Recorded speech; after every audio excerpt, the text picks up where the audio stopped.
Shri Sachchidananda Sadhguru Sainath Maharaj key జై. శ్రీ సాయి సచరిత 774 పేజీలోని 52వ అధ్యాయం 15వ నుంచి ఈరోజు చదువుతున్నాము. సగుణ సాకార రూపాన్ని ముందుగా ఆరాధించకపోతే ఆత్మ యొక్క జ్యోతి తెలియదు. నిర్గుణ పరబ్రహ్మతత్వం పూర్తిగా అవగాహన కాదు. బాబా భావికులైన భక్తులను తమ పాదాల వద్దకు రప్పించి వారికి తెలియకుండానే శరీరమున్న శరీర భాసలేని పరమార్థ మార్గంలో ప్రవేశపెట్టారు.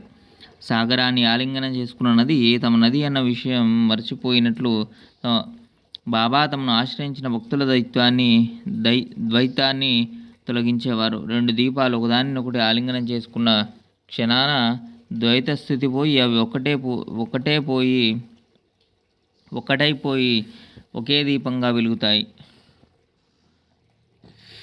తన సువాసన విడిచి కర్పూరం, ప్రకాశాన్ని విడిచి సూర్యుడు, కాంతిని విడిచి సువర్ణం వేరుగా ఉండగలవా?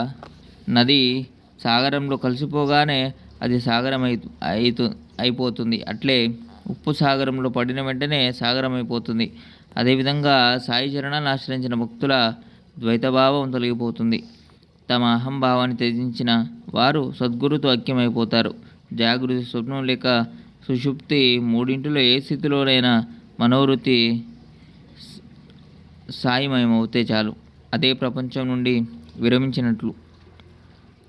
ఇప్పుడు సాయి పాదాలకు ప్రణామం చేసి నా మనసును మిమ్మల్ని తప్ప దేనిని కోరకుండుగాక అని వేడుకుంటున్నాను.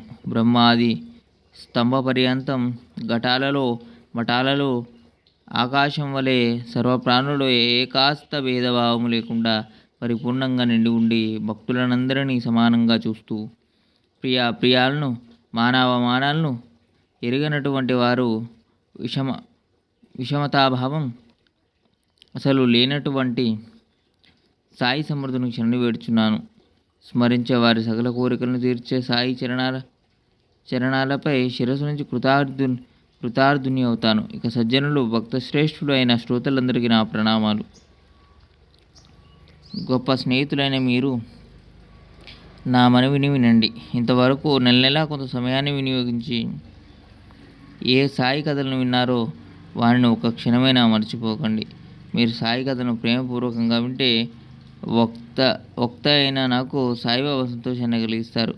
శ్రోతలకు శ్రద్ధ లేకపోతే వక్తకు పరమ కఠినం, సంతోషం కలగదు. ఉభయలకు ప్రసన్నత లేకుండా చేసే శ్రవణం వృధాశ్రమ. భవసాగరాన్ని దాటడం పరమ కఠినం. దీనిలో మోహపు అలలు ఎల్లప్పుడూ ఉప్పొంగుతూ చెడు విచారాలనే తీరాన్ని ఢీకుంటాయి. ధైర్యమైన వృక్షాలు పడిపోతాయి. అహంకారం అనే గాలి వీచడం వలన సాగరమంతా అల్లకల్లోలమవుతుంది. దీనిలో క్రోధ ద్వేషాదులనే పెద్ద పెద్ద ముసలు నిర్భయంగా చోటు చేసుకుంటాయి. 33వ నుంచి మరో వీడియోలో చదువుకుందాం. సచ్చిదానంద సద్గురు సాయినాథ్ మహారాజ్ లోక సంస్థ సుఖినో శాంతి శాంతి శాంతి.